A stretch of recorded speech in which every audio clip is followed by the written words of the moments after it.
ஜனநாயக நாட்டில் குடும்ப ஆட்சி அகற்றப்பட வேண்டும் என வலியுறுத்திய பெரம்பலூர் தொகுதி ஐஜேகே வேட்பாளர் பாரிவேந்தர் நல்லவர்களை தேர்ந்தெடுத்தால் மட்டுமே நல்ல திட்டங்கள் வரும் என தெரிவித்தார். தேசிய ஜனநாயக கூட்டணியில் பெரம்பலூர் மக்களவை தொகுதியில் போட்டியிடும் ஐஜேகே வேட்பாளர் டாக்டர் பாரிவேந்தர் திருச்சி மாவட்டம் உசிரி சட்டமன்ற தொகுதிக்கு உட்பட்ட பகுதிகளில் பரப்புரை மேற்கொண்டார். அப்போது அங்கு திரண்டிருந்த ஏராளமான பொதுமக்களும் ஐஜேகே தொண்டர்களும் பாரிவேந்தருக்கு பூரண கும்ப மரியாதை அளித்து உற்சாக வரவேற்பு அளித்தனர். தொடர்ந்து மக்கள் மத்தியில் உரையாற்றிய பாரிவேந்தர் ஒரு கல்வியாளர் என்ற முறையில் எம்பி தொகுதி நிதியில் தாம் பள்ளிகளுக்கு அதிக செலவு செய்துள்ளதாகவும் 2019ஆம் ஆண்டு மக்களவை தேர்தலில் வாக்குறுதி அளித்தபடி 1200 மாணவர்களை தேர்ந்தெடுத்து பட்டதாரிகளாக உருவாக்கியிருப்பதாகவும் கூறினார். பிரதமர் மோடி பதவிக்கு வந்த பிறகு இந்தியாவை உச்சத்திற்கு கொண்டு சென்றுள்ளதாக பெருமிதம் தெரிவித்த அவர் திமுக எம்பிக்கள் மோடியை திட்டுவது, பாராளுமன்றத்தை முடக்குவது போன்ற வேலைகளை செய்து தங்களை ஹீரோக்களாக காட்டிக்கொள்வதாக சாடியுள்ளார்.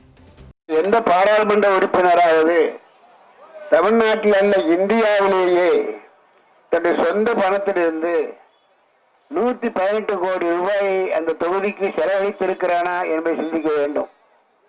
என்றாலும் நான் செய்தேன். காரணம், எனக்கு அதில் ஒரு திருப்தி இருக்கிறது. உலகத்திலேயே தேவையான அறிவு, திறமை, படிப்பு, அந்த படிப்பு இருந்தால் எதையும் சாதிக்கலாம். அந்த வகையில் தான் நான் படிக்க வச்சிருக்கேன். இந்த தேர்தலில் நல்லவர்களை நீ தேர்ந்தெடுத்து மோடியுடைய கரத்தை வலுப்படுத்த வேண்டும். நல்லவர்களை தேர்ந்தெடுத்தால் மட்டும்தான் உங்களுக்கு நல்ல திட்டங்கள் வரும், நிதி வரும். அதன் மூலமாக உங்களுடைய பகுதிகளுக்கெல்லாம் வளர்ச்சி திட்டத்தை கொண்டு வர முடியும். யாரே மற்றவர்களுக்கு உதவ முடியும்.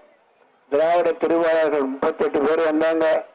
வந்ததெல்லாம் ஒன்றும் தமிழ்நாட்டுக்கு பற்றி வரவில்லை. அதற்கு பதிலாக மோடியை திட்டுவதே ஒரே வேலையாக இருந்தார்கள். பாராளுமன்றத்தை முடக்குவதிலேயே நோக்கமாக இருந்தார்கள். அது மட்டும் இல்லாமல் அவர்களுக்கு வேண்டுவதெல்லாம் அவர்கள் ஹீரோக்களாக காட்டிக் கொண்டார்கள்.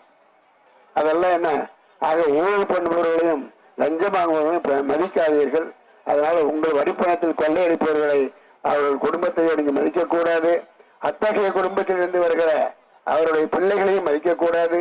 இன்னைக்கு ஜனநாயக நாட்டில் குடும்ப ஆட்சி இருக்கக்கூடாது என்பதை புரிந்து கொண்டு மீண்டும் ஒரு முறை பாரிவேந்தர், அதாவது எனக்கு வாய்ப்பு கொடுங்கள், நீங்கள் எதிர்பார்த்த அத்தனையும் நடக்கும் என்பதை உறுதியாக சொல்லிக்கொண்டு தாமரை சின்னம் பார்த்துருங்க, மறவாதீங்க.